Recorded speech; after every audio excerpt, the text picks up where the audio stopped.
tell him it's the daytime that does it for me. Today's gem was lurking for me first thing.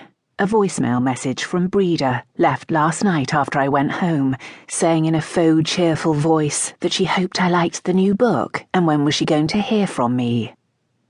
Good question, because I hated the new book. David, the editor-in-chief, and my boss hated the new book. The publicity department was frankly appalled by the new book.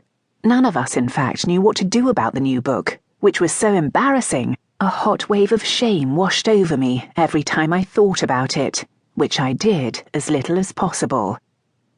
Breeder McManus was one of our star authors, and my starriest author. Regular as clockwork, every other January for the last 12 years, she had delivered a nice fat slab of a manuscript filled with middle-class girls growing into middle-class women, overcoming middle-class problems on the way. We published them in September, ready for the Christmas market, and they paid my salary many times over. They did well because Breeder was exactly the kind of woman she wrote about. She was a secretary in a solicitor's office in Galway and decided to write in her spare time. She now lived in a Georgian house with her husband, her children were grown, and she had decided that instead of redecorating the house, she was going to redecorate her style. I felt exactly like one of those people on a makeover program where they walk in and have to pretend to adore the fact that the walls have been covered with aluminium foil. Because Breeder delivered a chick-lit novel.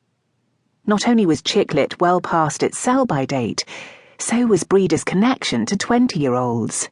Hell, her children were in their 40s. The damn thing was supposedly set in a poly. She hadn't noticed they were turned into universities decades ago, but it was more like a school story. The characters didn't quite have crushes on their teachers and get up to japes in Wreck, but it was awfully close. Lots of readers, including most of my colleagues, despise Breeder's books at the best of times. They love the literary fiction that we publish and think that my sort of book is beneath contempt. I love literary fiction too, but I also love what are called, usually dismissively, women's reads. The fact that our literary fiction list has never paid its way in the entire 28 years of its life is something we tactfully never mention. Instead, the hip 20-year-old du jour gets a huge publicity campaign, and once in 40 or 50 writers, we strike it lucky. In the meantime, Timmins Ross makes its money every year on women like Breeder. Until now. So instead of reading proofs, checking marketing and publicity copy, and going through the schedules before our weekly progress meeting, I was on my 5th cup of coffee, which was something of a miracle when you consider how tightly my teeth were clenched.